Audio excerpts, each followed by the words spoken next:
Hello student, बच्चों 11th की physics NCERT.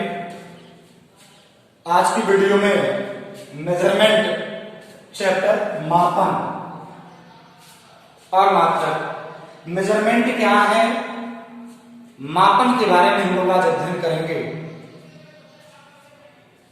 मापन की आवश्यकता क्यों पड़ी, यह जानना जरूरी है क्योंकि चैप्टर है मेजरमेंट मापन। तो ये जो मापन किसे कहते हैं, नीड ऑफ मेजरमेंट, मापन की आवश्यकता क्या पड़ी और मापने के लिए क्या आवश्यक है। तो सबसे पहली बात यही पड़ती है, पहला पॉइंट होना चाहिए आपका कि हमें मात्रक की आवश्यकता क्यों पड़ी।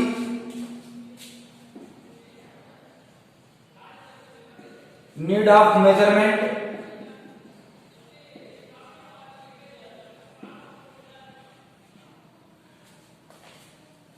देखिए बच्चों, मापन की आवश्यकता यदि हम देखें तो प्रकृति एवं प्राकृतिक घटनाओं का वैज्ञानिक अध्ययन भौतिक विज्ञान कहलाता है। फिजिक्स में हम लोगों ने पढ़ा है कि भौतिकी क्या है, तो प्रकृति और प्राकृतिक घटनाओं के वैज्ञानिक अध्ययन को क्या कहा जाता है, भौतिक विज्ञान कहा जाता है। तो कुछ इस पूरे ब्रह्मांड में कुछ इसके निश्चित नियत क्रियाएं होती रहती हैं और कुछ घटनाएं घटित होती रहती हैं जो जिनके बीच के अध्ययनों को जानना, जिनके बीच के रहस्यों को जानना, उनकी घटनाओं का वैज्ञानिक अध्ययन ही भौतिक विज्ञान कहलाता है। लेकिन प्राकृतिक विज्ञान, प्रकृति क्या है, प्रकृति के रहस्यमयी घटनाओं का अध्ययन यदि किया जाता है तो उसे भी क्या कहते हैं, हम भौतिक विज्ञान कहते हैं। लेकिन उस भौतिक विज्ञान में यदि ये देखें कि हमें किसी भी वस्तु के बारे में अध्ययन यदि करना है और वहां पे तुलनात्मक अध्ययन करना है, कंपैरिजन यदि करना है, तो जब कंपैरिजन इस समान वस्तुओं के कंपैरिजन की बात आती है तो किसी एक वस्तु का उसी प्रकार की दूसरी वस्तु से कंपैरिजन करते हैं, तब वही कंपैरिजन क्या कहलाता है, मेजरमेंट कहलाता है, मापन कहलाता है। अभी बात है कि नीड ऑफ मेजरमेंट, मापन की आवश्यकता। तो बच्चों, मापन की आवश्यकता में जैसे आप दो गेंद ले लें, एक बड़ी हो एक छोटी, यदि दो बॉल ले लिया जाए, एक बड़ा है और एक कैसा छोटा है, तो ये तो देख करके हम बता दोनों ही क्या है, बॉल यानी ये भी गेंद है, ये भी गेंद है, तो ये गेंद बड़ी है, ये गेंद छोटी है। अब ये थोड़ी भारी होगी, ये हल्की होगी, इसका वजन ज्यादा होगा, इसका वजन कम होगा। लेकिन अब दोनों को यदि हाथों को लेकर के और देखा जाए तो यही महसूस वैज्ञानिकों द्वारा यही महसूस किया जा सकता है कि एक अधिक भारी है, एक कम भारी है।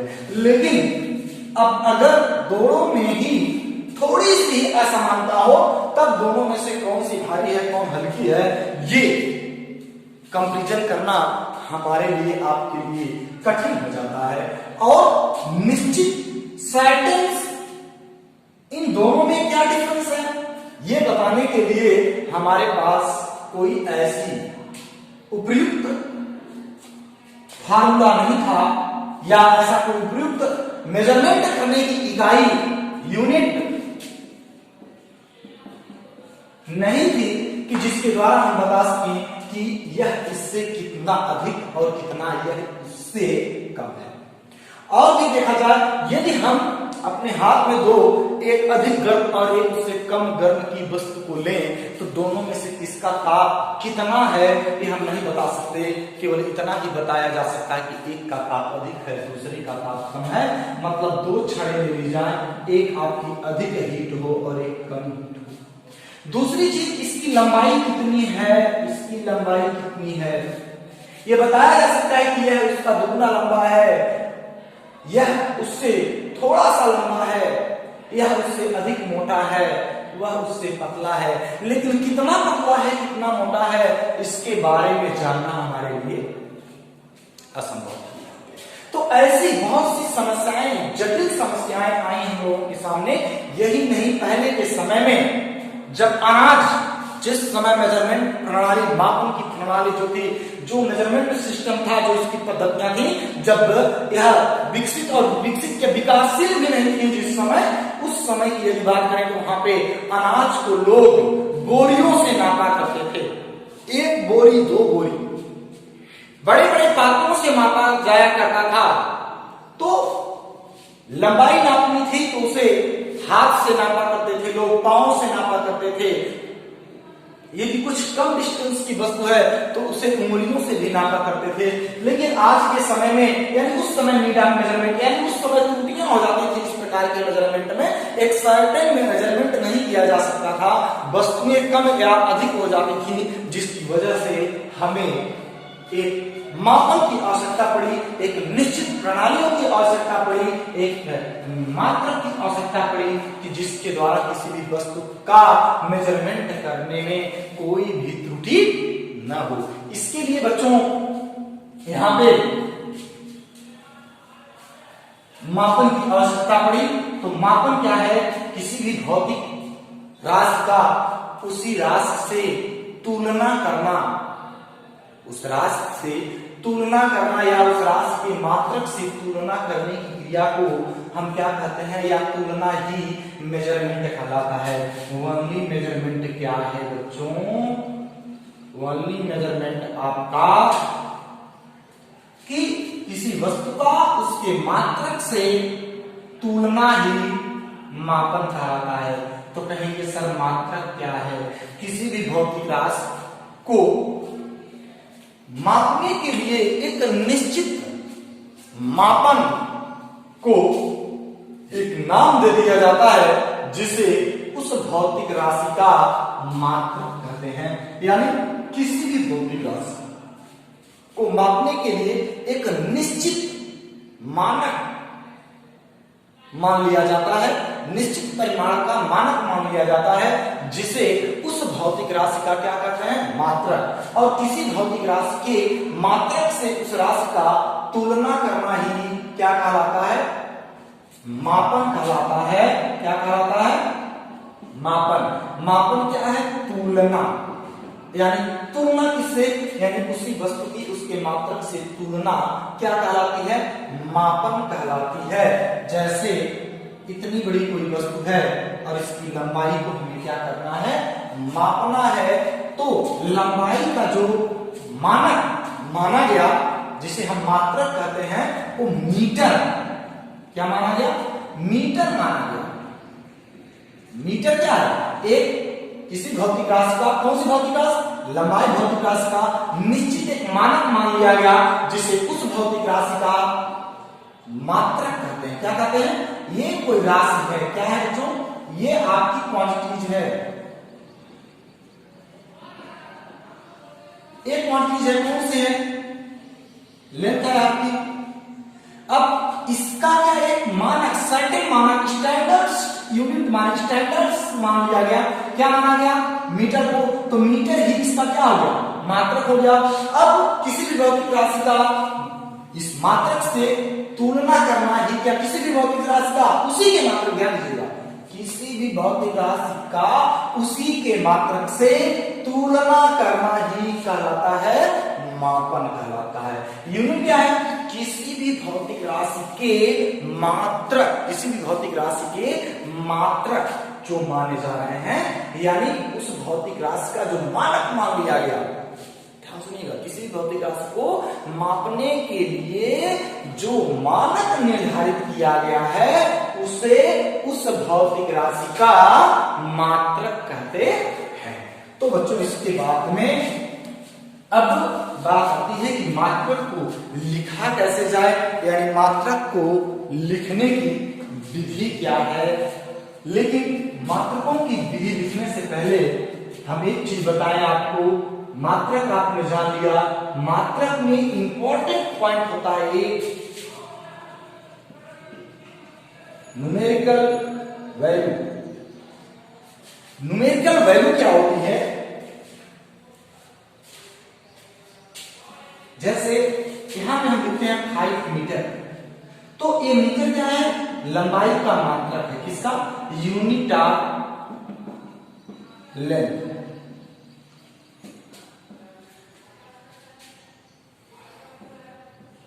लेकिन ये 5 क्या है, ये न्यूमेरिकल वैल्यू है, यानी 5 जो है आपकी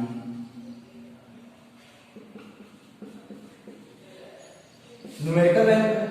ये क्या है, यूनिट है, यानी ये जो m यानी मीटर्स, ये यूनिट मात्रक हो गई किसकी, लेंथ की, लेकिन ये 5 क्या है, उसका न्यूमेरिकल वैल्यू यानी आंकिक मान है। अब ये आंकिक मान क्या बताता है, ये बच्चों आंकिक मान बताता है कि इसमें अगर इसकी लेंथ 5 मीटर है तो इसमें अगर इसकी लेंथ 5 मीटर है तो एक मीटर इसमें कितनी बार सम्मिलित है, 5 बार सम्मिलित है। कितनी बार सम्मिलित है, 5 बार सम्मिलित है। मतलब 1 मीटर, 2 मीटर, 3 मीटर, यानी कंप्लीशन यानी 5 मीटर। ये बता रहा है इसमें मीटर कितनी बार सम्मिलित है, 5 बार सम्मिलित है, यानी इसकी लेंथ कितनी है, 5 मीटर है। 5 मीटर है, जिसमें 5 क्या है, उसकी न्यूमेरिकल वैल्यू है, और मीटर क्या है, उसका मात्रक है। तो इसके आधार पर हम देखें तो किसी भी भौतिक राशि का आंकिक जो मान है और जो मात्रक है, इनमें कुछ संबंध होता है, यानी किसी भी भौतिक राशि का आंकिक मान उसके मात्रक के व्युत्क्रमानुपाती होता है। ध्यान दीजिएगा, या आप यूं कह लें आंकिक मान उसके मात्रक के व्युत्क्रमानुपाती होता है। ध्यान दीजिएगा, किसी भी भौतिक राशि का, बहुत इंपॉर्टेंट पॉइंट है, कहां से आया है, मैंने कहा कि जैसे यहाँ पे 5 मीटर, तो 5 मीटर में मीटर क्या है, यूनिट है, 5 क्या है, न्यूमेरिकल वैल्यू है, और ये सब मिला जुला करके एक कोई लंबाई को इंगित कर रहे हैं कि किसी वस्तु की लंबाई कितनी है, 5 मीटर है। और इसके द्वारा मैं आपको यहाँ पे बता रहा हूं कि किसी भी क्या है, न्यूमेरिकल वैल्यू क्या है, न्यूमेरिकल वैल्यू, और यू क्या है, यूनिट।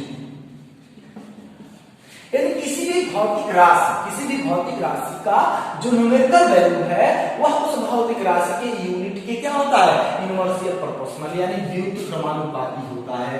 अब इस फार्मूले से क्या बन सकता है कि n2 इक्वल टू नियतांक कांस्टेंट हो सकता है बच्चों, या इसी भाषा में आप n1 u1 equal to n2 u2 कर सकते हो। कोएफिशिएंट कैसे, ये ध्यान दो यहाँ पे कि जैसे 1 मीटर इक्वल टू आप 100 सेंटीमीटर लिखते हैं, तो 1 मीटर मतलब 1 माने n1 अगर मान लो यहाँ पे, और m माने u1 उसका मात्रक हो गया, और 100 जो है n2 हो गया, सेंटीमीटर जो है उसका मात्रक हो गया। तो क्या बन गया बच्चों, n1 u1 equal to n2 u2।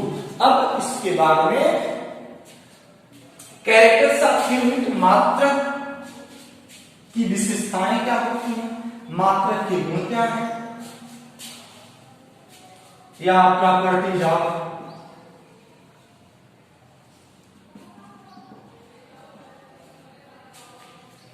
Unit. गुण क्या है मात्रकों के, तो मात्रकों के गुण जो है, इसमें मात्रक जो होना चाहिए वह पूर्ण रूप से निश्चित होना चाहिए बच्चों। पहला पॉइंट इसमें कि मात्रकों का गुण क्या है, तो मात्रकों का गुण है कि मात्रक पूर्ण रूप से निश्चित परिमाण का होना चाहिए। क्या होना चाहिए, मात्रक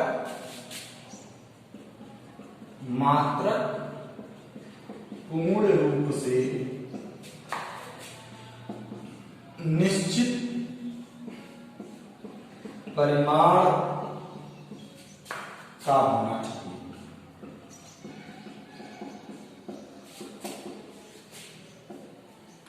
मात्रक क्या होना चाहिए, पूर्ण रूप से निश्चित परिमाण का होना चाहिए। दूसरा, समय के साथ साथ अपरिवर्तनशील होना चाहिए। समय के साथ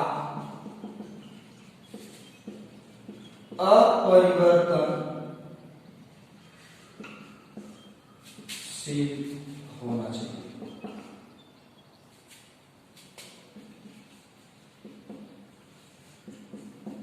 समय के साथ साथ क्या होना चाहिए बच्चों, अपरिवर्तनशील होना चाहिए।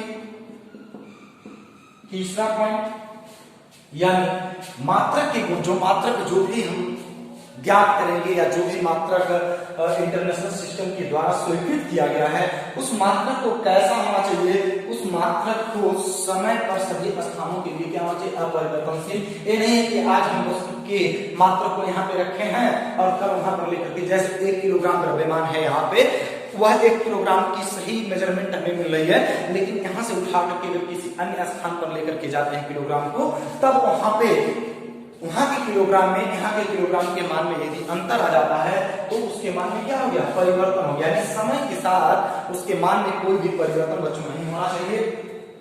इसके साथ साथ किसी भी भौतिक दशाओं जैसे यानी किसी भी भौतिक दशा में, भौतिक दशाओं में जैसे ताप, दाब आदि, ताप दाब के प्रभाव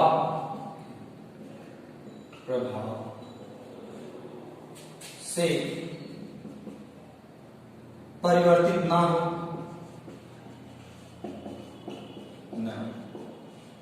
ठीक। यानी भौतिक दशाओं में भी उसके जैसे ताप दाब के प्रभाव से वह परिवर्तित न हो, ऐसे समय में उसके मान में कोई भी परिवर्तन नहीं होना चाहिए। तो चौथा पॉइंट आपको पता है कि यदि हम इस तरह से कहें कि इसको सरलता से, आसानी से प्रत्येक स्थान पर प्राप्त किया जा सकता हो, सरलता से प्रत्येक स्थान पर प्राप्त किया जा सकता है।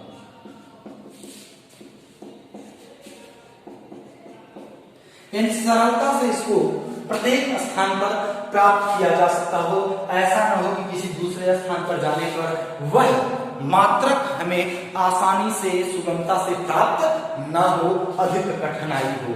इसलिए ये कुछ महत्वपूर्ण गुण है कि मात्रक जो है आपका उसे पूर्ण रूप से निश्चित परिमाण का होना चाहिए, समय के साथ उसमें परिवर्तन नहीं होना चाहिए, किसी भी भौतिक दशा में ताप दाब के कारणों उनमें कोई परिवर्तन नहीं होना चाहिए, सरलता से प्रत्येक स्थान पर वह मात्रक हमें क्या होना चाहिए, प्राप्त होना चाहिए।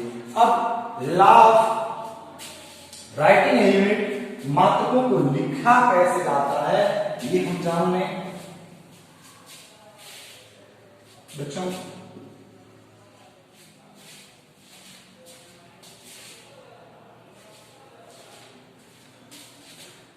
लॉ ऑफ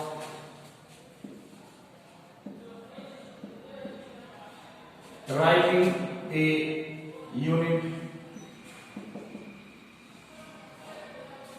मात्रकों को किस तरह लिखा जाता है, तो मात्रकों को लिखने के लिए, किसी भी मात्रक को हम कैसे लिखते हैं, लिखने के लिए पहला पॉइंट क्या होता है कि यदि वह मात्रक किसी भी वैज्ञानिक के नाम पर है, किसी भौतिक राशि का मात्रक यदि वैज्ञानिक के नाम पर है तो उसे हम कैपिटल अक्षर से लिखते हैं। जैसे न्यूटन यदि है तो न्यूटन बल का मात्रक होता है, जो किसका मात्रक होता है, बल का, तो इसका सिंबल हम एम लिख देते हैं। क्या लिख देते हैं, एम लिख देते हैं। अगर एम्पियर है, क्या है एम्पियर, तो एम्पियर का सिंबल क्या लिख देते हैं, ए लिख देते हैं। अगर कूलाम है तो कूलाम को क्या लिख देते हैं, सी लिख दिया करते हैं।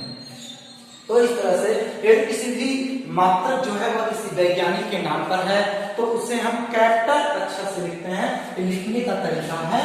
और यानी जैसे केल्विन है, अगर केल्विन को क्या लिख दिया जाता है, के लिख दिया जाता है। यानी यदि वह यूनिट जिसे आप लिख रहे हैं अगर वह किसी भी राइटर के नाम पर है, किसी वैज्ञानिक के नाम पर है, सॉरी किसी वैज्ञानिक के नाम पर है, तो उसे वो साइंटिस्ट है और उसके नाम से उस यूनिट है। जैसे विद्युत धारा का मात्रक एम्पियर, आवेश का मात्रक कूलाम, ताप का मात्रक यहाँ पे केल्विन। तो इस तरह से केल्विन खुद एक साइंटिस्ट, इसलिए यहाँ पे उनके नामों को कैपिटल लेटर से लिखा जाता है। दूसरा पॉइंट कि यदि वह मात्र किसी वैज्ञानिक के नाम पर नहीं है, जैसे आप मीटर की बात कर लें तो मीटर कोई वैज्ञानिक के नाम पर नहीं है, इसलिए मीटर जब कोई वैज्ञानिक का नाम नहीं रहेगा तो उसे स्मॉल लेटर, यानी प्रत्येक मात्रा को स्मॉल लेटर में लिखते हैं, लेकिन जब वही किसी वैज्ञानिक के नाम पर होता है तो उसे हम अंग्रेजी वर्णमाला के कैपिटल अक्षर से लिखते हैं। जैसे इसके अलावा किलोग्राम आ जाए, किलोग्राम, तो इसे हम कैपिटल केजी भी क्या लिखेंगे, स्मॉल केजी लिखेंगे। क्यों? क्योंकि यह किसी भी साइंटिस्ट का नाम नहीं है। और तीसरा पॉइंट जो सबसे इंपॉर्टेंट है, गलती क्या करते हैं हम कि अगर न्यूटन है और उसे हम पूरा लिखते हैं न्यूटन, या एम्पियर है एम्पियर, तो एम्पियर में पहला अक्षर कैपिटल कर देते हैं। क्या कर देते हैं? ये गलत हो जाता है। जब भी किसी भी साइंटिस्ट का नाम यदि वह यूनिट है और उसे आपको पूरा स्पेलिंग लिखना है तो स्मॉल लेटर से लिखेंगे एम्पियर। न्यूटन अगर लिखना है तो कभी भी कैपिटल अक्षर से नहीं लिखेंगे, स्मॉल एन बनाएंगे। पहला अक्षर क्या होना चाहिए? ये आपका सही होगा न्यूटन, और ये न्यूटन यदि यूनिट के रूप में लिखते हैं तो ये वाला गलत होगा, ये वाला सही होगा। एम्पियर अगर इस तरह से लिखते हैं कहीं यूनिट में तो ये गलत होगा और ये वाला सही होगा। ये मात्रकों की लिखने की हम आपको सिस्टम बता रहे हैं, ध्यान सुनिएगा। अक्सर गलतियां होती हैं। न्यूटन से उसे एम से सिंबल रिप्रेजेंट करिए, सही है। एम्पियर ऐसे करिए, सही है। कूलाम से लिखिए, सही है। कैपिटल सी, केल्विन कैपिटल कैसे लिखिए, सही है। बट अगर वह किसी भी साइंटिस्ट का नाम नहीं है तो उसे स्मॉल लेटर से रिप्रेजेंट किया जाएगा। जैसे सेकंड हुआ तो सेकंड को स्मॉल लेटर से रिप्रेजेंट कर देते हैं। अगर कहीं वैज्ञानिक के नाम को हम कैपिटल अक्षर से लिखते हैं, पूरी स्पेलिंग लिखते हैं, आप एम्पियर, इलेक्ट्रिक करंट की पूरा एम्पियर लिखते हैं, तो ये क्या माना जाएगा? गलत माना जाएगा। सही क्या होना चाहिए? वहां पे स्मॉल लेटर से वह क्या होना चाहिए? लिखा जाना चाहिए। लेकिन जब आप गलती कर देंगे, कैपिटल लिखेंगे तो गलत हो जाएगा। वही चीज यहाँ पे भी आपको ध्यान में रखनी होती है। तो ये आपका दूसरा पॉइंट हो गया। इसके बाद में बच्चों हम लोगों को और क्या करना चाहिए कि जब हम मात्रक लिखते समय विभाजन का चिन्ह लगाते हैं, बटे का ये चिन्ह आप लगाते हैं, तो कभी भी इसका प्रयोग जैसे मीटर प्रति सेकंड, मीटर प्रति सेकंड, तो मीटर प्रति सेकंड हो गया। लेकिन फिर यदि हमें प्रति लगाना हो तो यहाँ पे फिर पुनः नहीं लगाते हैं, यानी इसका प्रयोग एक बार से अधिक बार नहीं करना चाहिए। इसे सॉलिडस कहते हैं। क्या कहते हैं? सॉलिडस। सॉलिडस। इस सॉलिडस का प्रयोग एक बार से अधिक मात्रकों के विभाजन में नहीं किया जाता है। इसमें मात्रकों के विभाजन में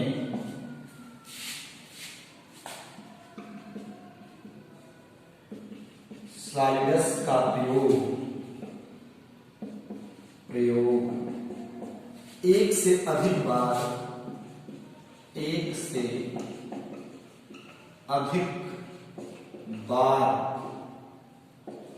नहीं किया जाता है।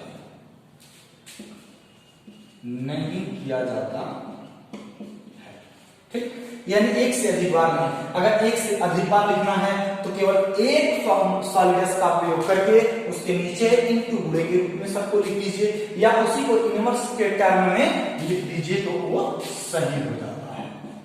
ध्यान दीजिएगा, ये कुछ थे आपके मात्रक लिखने के नियम, किस तरह से लिखा जाता है। चौथा पॉइंट होता है कि किसी भी मात्रक को बहुवचन में नहीं लिखते हैं। किसी भी भौतिक राशि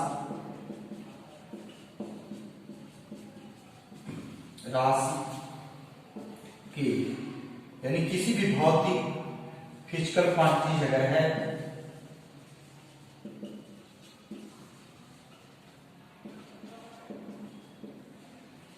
कोई भी फिजिकल क्वांटिटी है तो किसी भी भौतिक राशि के मात्रक को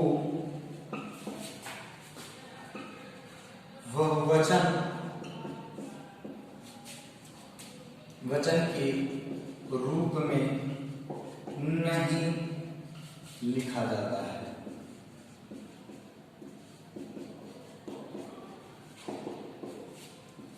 यदि कोई भी भौतिक राशि हो गई तो उसे हम कभी भी बहुवचन के रूप में नहीं लिखते हैं।